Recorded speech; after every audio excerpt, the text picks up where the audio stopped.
ছোট বউয়ের বাসায় আসায় ক্ষুব্ধ হয় বড় বউ। 203 এর মাঝে শুরু হয় ঝগড়া গন্ডগোল। এর মাঝে পড়েই মৃত্যু হয় স্বামীর। ঘটনাটি ঘটেছে ঝিনাইদহ শহরের কলাবাগান 4 রাস্তা মোড় এলাকায়।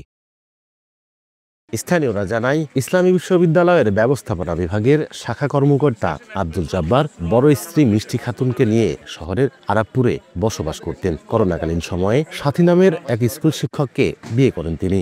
শহরের কলাবাগান এলাকার একটি ভাড়া বাসায় থাকেন সাথী।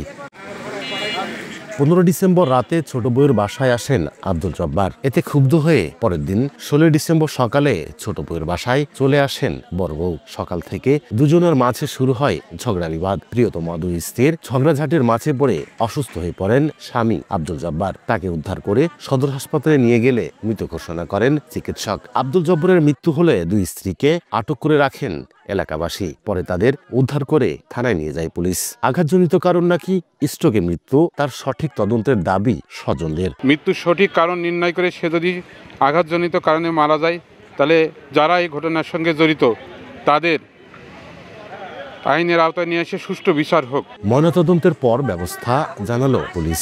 মৃত আব্দুল জব্বার তার দ্বিতীয় বোনই এখানে ভাড়ায় থাকতো। আর হঠাৎ করে তার বড় বউ এখানে আসার পরে ওই দুই বউয়ের ভিতরে গ্যাঞ্জাম হয়। গ্যাঞ্জাম হওয়ার পরে এক পর্যায়ে উত্তেজিত হয়ে সে আর কি মারা যায়, এই বলে আমরা নিশ্চিত হয়েছি। পরে যেহেতু আমাদের সন্দেহ হয়েছে, তারপরে এটা লাস্টটা আমরা পোস্টমর্টম করে কর্তৃপক্ষ তার গার্জেনকে আমরা হস্তান্তর করবো। আব্দুল জব্বরের গ্রামের বাড়ি ঝিনাইদহের শৈলকুপা উপজেলার হাকিমপুর ইউনিয়নের হরিহরা গ্রামে। প্রথম স্ত্রীর একটি কন্যা সন্তান রয়েছে। লোটাস রহমান সোহাগ, সময় সংবাদ, ঝিনাইদহ।